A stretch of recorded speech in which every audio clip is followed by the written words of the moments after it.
Ispričat ću ti jednu priču. Poslušaj.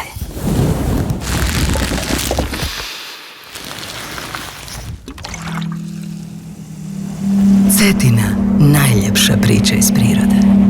Nismo željeli raditi još jednu u nizu kampanja o vodi. Prepustili smo prirodi, iz koje dolazi Cetina, da sama ispriča svoju priču. Dinara je postala glavni protagonist naše kampanje podizanja svijesti o brendu. Govoreći manje, ispričali smo više. Sve su pratili influenceri. A odlučili smo umiriti TikTok i prikazati posve suprotno od onog što ljudi očekuju.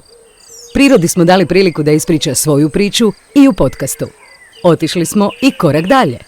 Pomoću biofeedback tehnologije impulse biljaka pretvorili smo u jedinstvene melodije i njima ispunili feedove.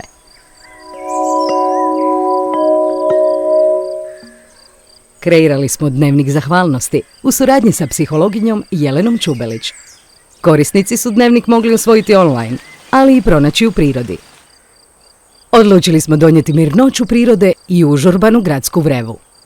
Vojni tunel postao je pravo zvučno putovanje u prirodu. U samom srcu grada. Središnji dio tunela Grič ispunili smo autentičnim zvukovima i biljem najmlađeg hrvatskog parka prirode. U 5 dana izložbu je posjetilo preko 11.500 tisuća ljudi, a to se na kraju opet vidjelo i na digitalu.